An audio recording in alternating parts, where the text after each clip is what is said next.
Welcome to another episode of LifeMastery with Monica Bay, your hub for mastering every area of your life for total fulfillment. And here she is, your host, the healer in heels herself, Monica Bay. Well, hello everyone and welcome to the show. Today I have a very, very special guest with me. I have Brooke Graves, who is a very talented singer and songwriter. Welcome to the show. Thank you so much. I'm so honored and thankful to be here. I've been waiting for this day and just waiting to sit down and talk to you, so I'm really looking forward to this. Awesome, and we're going to have a lot of fun too. Oh, we absolutely are. Yes. So tell me now, reading your bio is very extensive. You've had a very, very interesting journey to get to where you are now. Absolutely. Yeah. So it's interesting when I read, and I always find it interesting when I read about people who are artists, especially.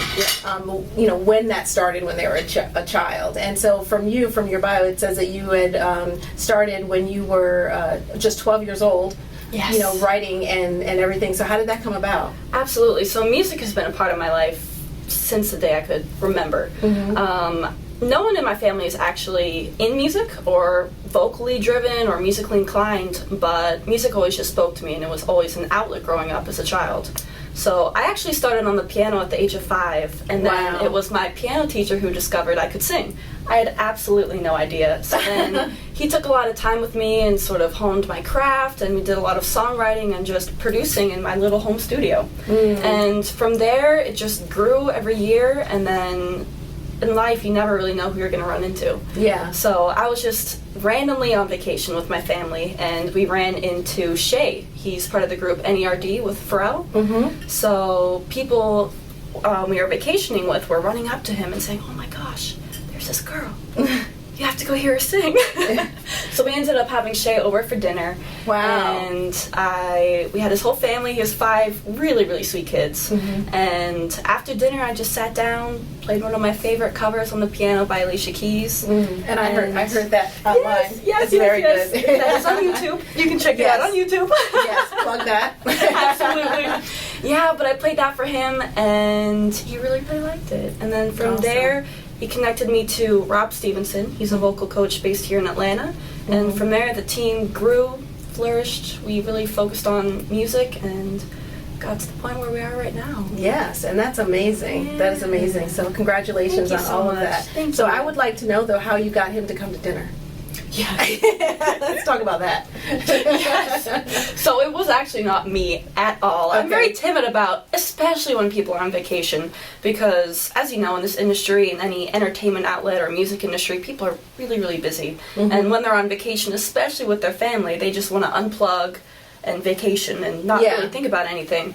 So we got word that he was on the island, but we didn't want to go up to him. So I had everyone else that knew him trying to get him to come over. So we sort of used outside sources to get him to eventually come over, but we're all very glad that we made it work. Yes, that's awesome. Yeah. So you had to use your brain and just be like, absolutely. How else? You gotta find a way. Find a way through. Yes, absolutely. Yes. So speaking of that, finding a way through, it sounds like you definitely don't believe in barriers, right? No. So how do you feel about that?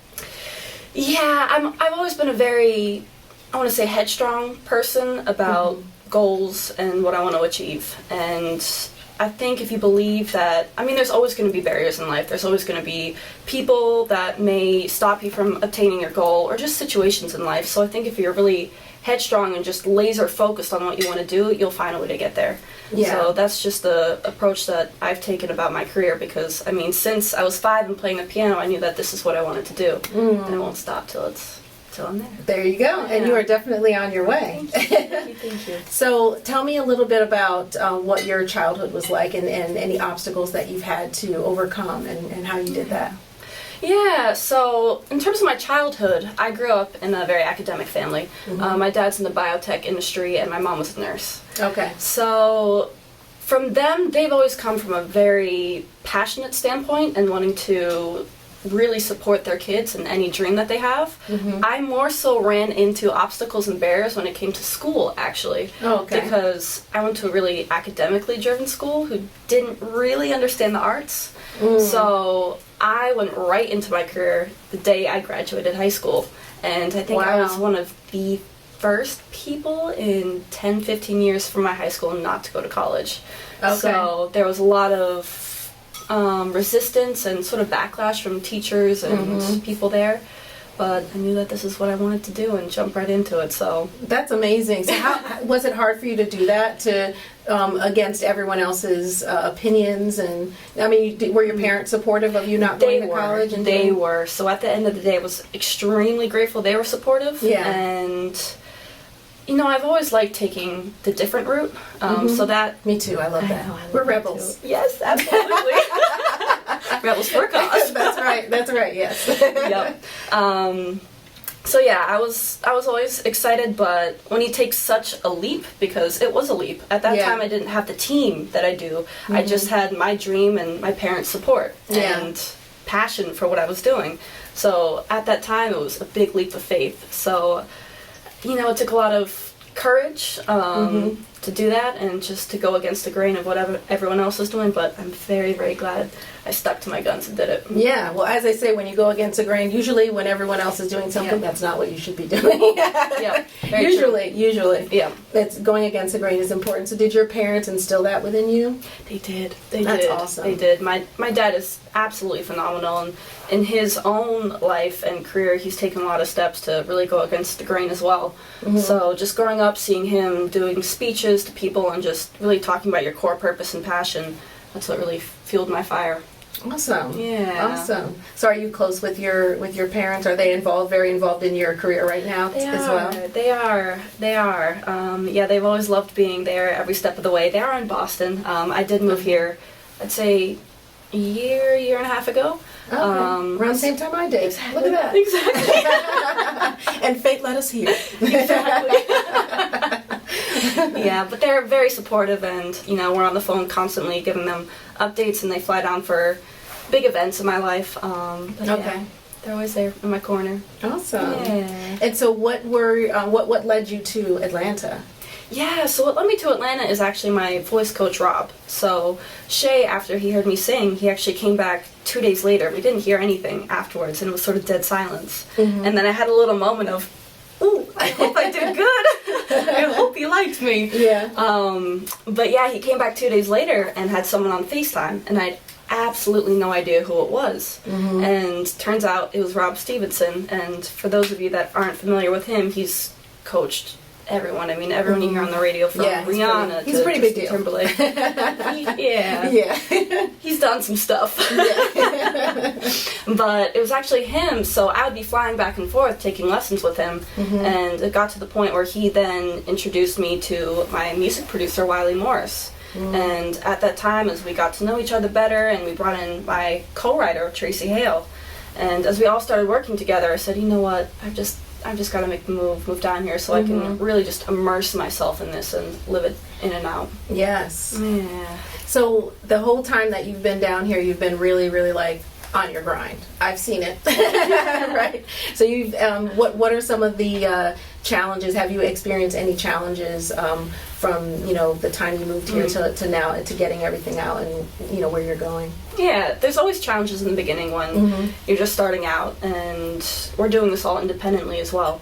So that adds a whole nother aspect and component to it. Definitely. So it is a lot of work, and it's a lot of grinding in the beginning just to build it up to the point that you want it to, and I tend to be a really impatient person. I'm like, oh, but I want to be there like yesterday. Yeah, exactly. But through this process, I've learned that when you have a lot of time to really hone in on your craft and develop, it definitely pays off in the end. So I would definitely agree with that. Yeah. Because as they say, it takes time to master something. Absolutely. Yeah, and that is definitely what you want to obviously do, is master. Absolutely. Absolutely. Yes. And in this room we have my artist development coach, Ishi. Nice. And before I started working with her, we laugh about this all the time.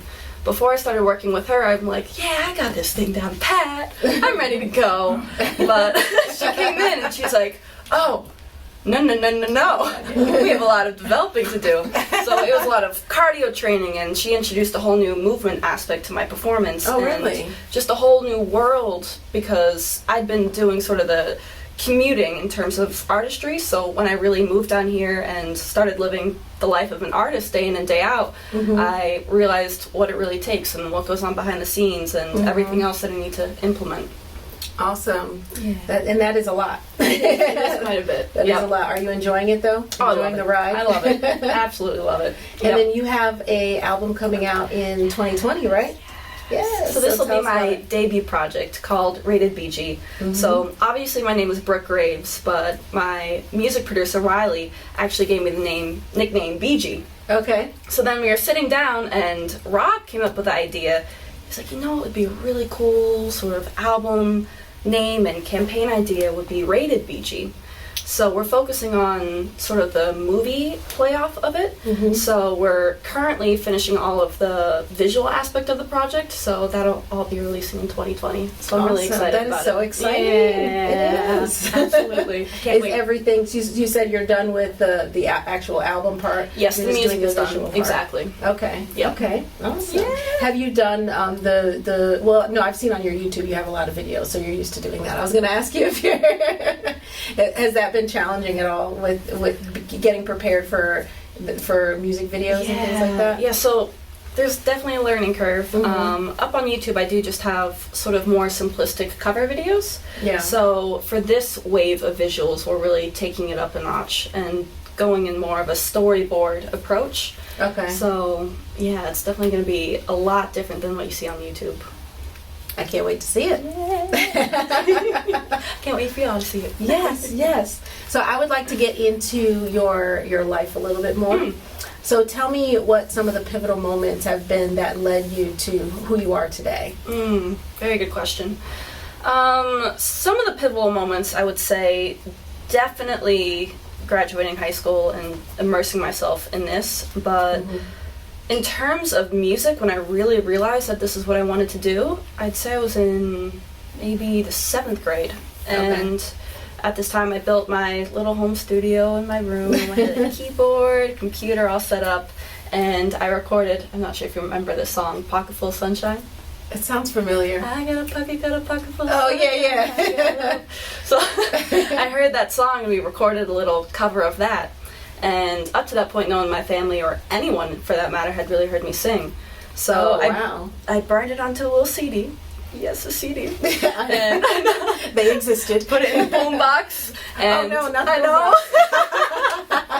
And I took my parents aside and I said, hey, can you listen to this? And my dad's a very tough guy, big macho guy, but he just started crying. And he's like, wow, you can really sing and pursue this. And then I biked over to my friend's house. I said, look what I did. I said, look at this. So from then on, grade school, middle school, everything, I was sort of known as the girl that can sing. So Awesome. from there, my confidence grew every time I performed in front of the school. I did a really cool performance at my high school for Thanksgiving one year. And over time, I was just gaining recognition for the girl that could sing and the artist in the school. So from there, it grew, and I just knew that this is what I wanted to do. Awesome. That's awesome. So those pivotal moments, what did that really feel like when you started to like actually step into that? Yeah, it was definitely a lot of confidence that grew because I knew that I enjoyed singing. I knew that I liked it. But when I put myself out there and took the leap of faith to really sing in front of a whole group of people and it was a positive response, it instilled a lot of confidence in me, and I said, oh, I might be... People like me. Yeah! I said, okay! So yeah, that was...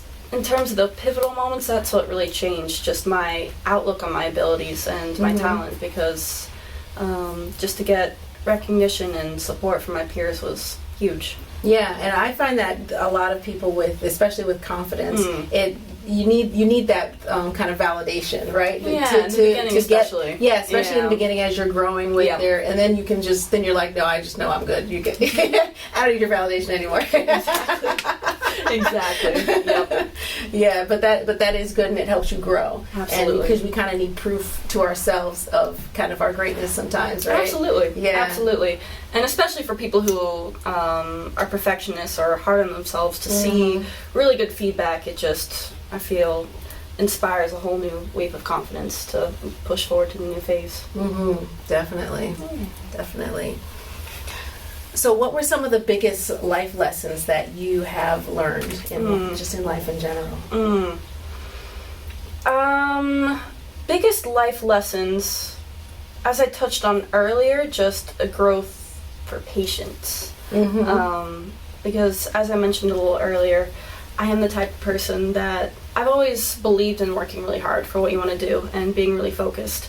So sometimes when you're grinding every day and working hard every day, not to see immediate payoff, it can be a little frustrating. So through this process, I've definitely learned to respect how long things take and to respect the process. So I think that's definitely one of the biggest growth curves. Yeah, and that's a huge lesson to learn. It is. And a lot of people are still learning that lesson. And it's hard nowadays too, because everything is so instantaneous and people have such a short attention span. So when you don't see that instant gratification, like on social media, for example, where you see the instant likes, when it's more behind the scenes work and you're working like in rehearsal and doing things behind the scenes and don't instantly see it, it can be a little frustrating and a little bit of a disconnect, but yeah, and there's no likes immediately. People aren't like. Exactly. Yep. You got to see the likes down the road. Yeah, you got to see them down the road. But Absolutely. patience is so important. That's It something is. that I always had to deal with too, because I'm a very instant gratification kind of person, and liking things to happen now, but then realizing that everything happens in what I think is divine timing, and you have certain processes that you have to go through before you can reach that next step, and so on and so forth. Yeah, absolutely. Yeah. And there's so many instances in my career where I've been like, oh, but at the time I thought it was supposed to happen. I thought this person was going to introduce me to new things, for example, past management and past people I've worked with. But what I saw is that things will work out when they're meant to work out. Yeah. And certain situations that fell through weren't meant to be at that time, and they led me to something better. So yeah, and that's always the case. And when you look back, you're like, why was I pushing so hard for that to try to change that? I should have just been in flow. Exactly. Be in flow with the universe. Yes. Yeah. Message. I love it. Take notes. Yeah, take notes. You heard it here from Brooke Graves. I wanted to talk to you about the fact that I love when I read your press kit that you had said that your mission, rather, the mission one. Yep.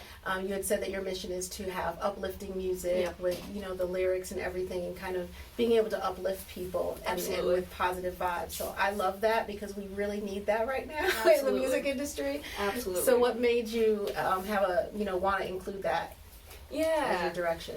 Yeah, so in the vision statement for my music, and also Black Swan Music, the independent label that we've established, I really wanted to do that, and I didn't even know that I was doing that at the time. Okay. Because you turn on the radio and there are a lot of dark messages, particularly in lyrical content nowadays. Agreed. Yeah, for sure. So, we've all been through hard times, we've all been through heartbreak, but I think there's a way to write about it that you can learn from and then also be inspired by.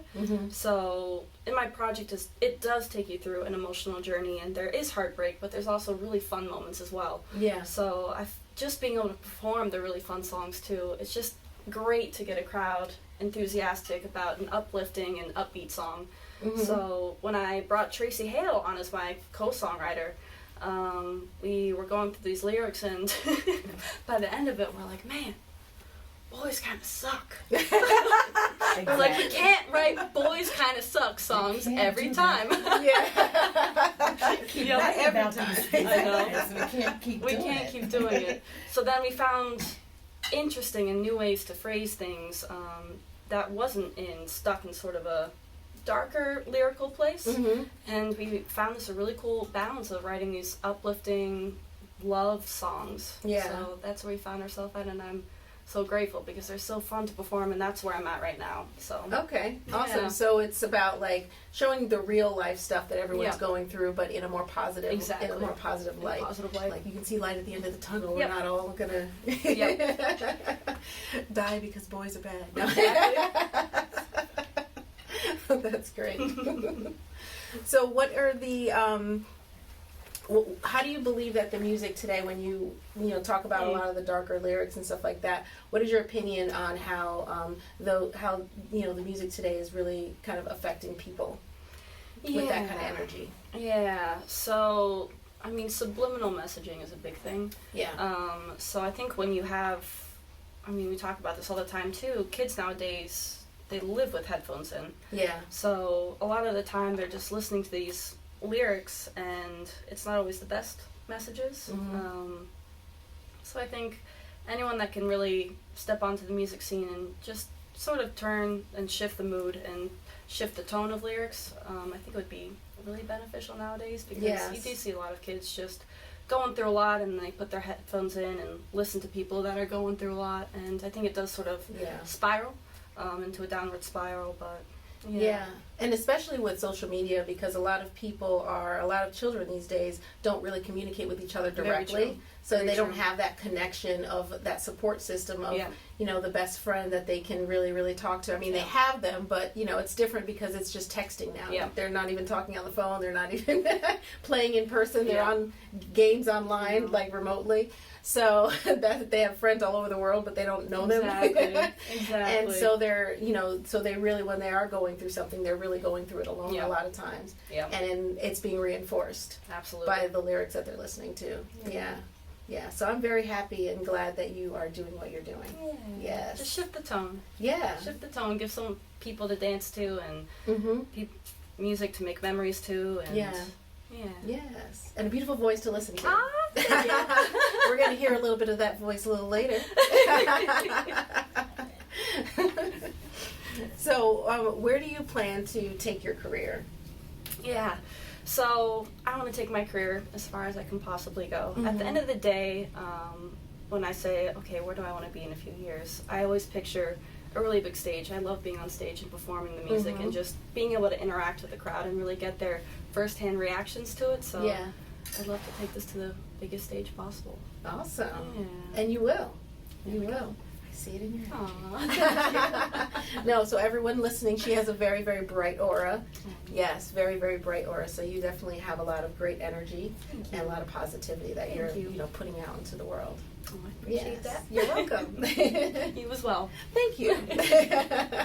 I tried. So, would you mind giving us a little taste of maybe something from, I don't know if you're allowed to do anything from your new album yet, or if anything that you're... Yeah, so I was thinking, I did just have a show last night, and we did a snippet of one of my favorite covers, Bonnie Raitt, I Can't Make You Love Me. Oh, So I okay. did an acoustic, unplugged version of that, so Okay. a little taste of that. Yeah, let's do that. So this is Bonnie Raitt's I Can't Make You Love Me. Turn down the lights, turn down the bed, turn down these voices inside my head, and lay down with me. Tell me no lies, and just hold me close.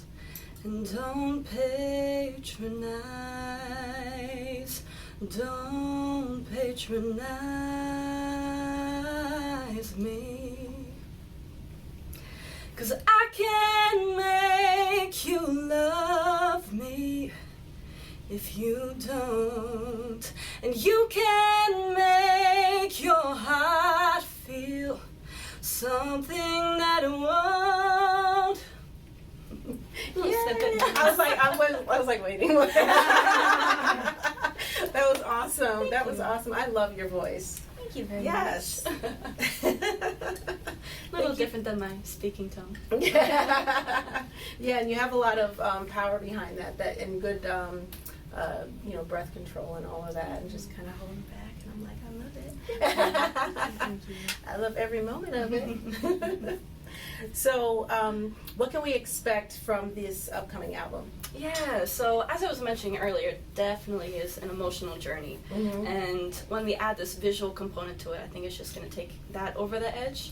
So there's upbeat, fun songs that you can jam to, but also really strong piano ballads as well. So there's a balance, and it will take you through an emotional journey, but it's all rooted in a soul pop vibe. Okay. So you can expect big vocals. It's very vocally driven, Ooh. but with an underlying beat. And my producer is actually an amazing bass player as well. So there's a lot of really funky bass lines I in love there that. too. Okay. Yeah, absolutely. Okay. So the lyrics, are you're a co-writer, right? Yes. Yes. Yes. Okay. Nice. Yeah. Nice. Yeah, so all the lyrics come from little snippets of things that I've been through, things that Tracy's been through, and we would just sit down and say, okay, what are we feeling today? What do you want to write today? So it just grew into a story, and lyrics developed from there, and they're all really, really cool stories and little snippets. So Okay. Nice. I can't wait to hear it. Yes. What is the release date? Do you have the? Yeah, so optimally, we're going to release the first single around February 2020, and then we're releasing a sequence of singles from there. Okay. 2020, 222. I like There you it. go. I like it. You got something there. For all of you Absolutely. numerology people out Yes. there. That's big. 222 That's big. is a very good number. Yes. Yes, it is. So definitely do that. Awesome. Yeah. Maybe February 22nd. Ooh, February 22nd, 2020. Maybe That we would came be up with even it right better. here. I think we did. Let's do it. I think we did. Let's do it.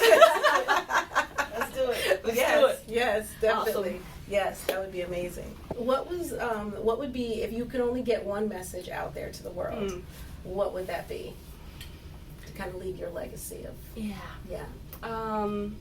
I've always gone back to the message of just follow your passion. Find your core passion, find your core purpose, and just follow it all the way. Believe in yourself, believe in what you can do, and just really hone in on that passion and just take it as far as you can take it. And I think in a way you sort of have to block out other people and what they're saying and influencing you, but if you find something that you're passionate about in combination with your God-given gifts and what your core purpose is in life and what influence you want to make, I think if you really hone in on all those and find it, just believe in yourself and take it as far as you can absolutely take it. So that's what I've always really believed in and what I've always followed in life. Okay, and that's a great message because that can go for no matter what you're trying to go for. You should always just follow your dreams and follow your intuition and be rightly guided of where you're going and just know that. Yeah, and definitely about listening to other people, because there's a lot of people that just listen as other people are telling you things, and definitely don't listen to anyone who is not successful telling you how to be successful. That's a good one, and a very good one. Yep. That's a common problem. Yes. Listen, people. Don't do it.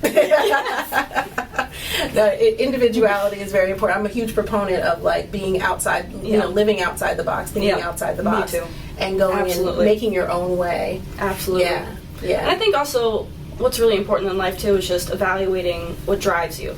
And I think at the end of the day, what really drives me is just to make impact. Impact and to live a fulfilling life. So with my music, it's less about me and just more the impact that I want to have on other people through my music. So yeah, I think it's really important to find and figure out what really drives you in life. So that you can use that and apply that to your passion. Yes, I love that. Yeah. Very good. Message. I like saying that. Told you we were going to have fun on here. So, the question that I ask everyone that comes on the show is, what does life mastery mean to you, and what does that look like in your life? Yeah, so life mastery to me, I think it all just comes down to fulfillment. If you feel fulfilled at the end of the day, I think you're mastering life and you're doing a darn good job. If you're happy and fulfilled and feel really good about what you're doing, that's life mastery to me. And I would agree with that. Yes, that's very true. And I'm all about what I believe brings fulfillment is when you're walking in your purpose. Absolutely. Yeah, and being steadfast in that. Absolutely. And that's when, because fulfillment to me comes from the soul. Yep. And your soul, when your soul is happy, you are fulfilled. Yep. When it's not, you're not. Absolutely. Absolutely. Yeah, yeah. So, well, thank you so much for being on the show. Oh my goodness, thank you. I Has have been had the best amazing. time. Yes. Absolutely. Absolutely. Awesome. Thank you, and we are out. For more information, go to my website at monicabay.com.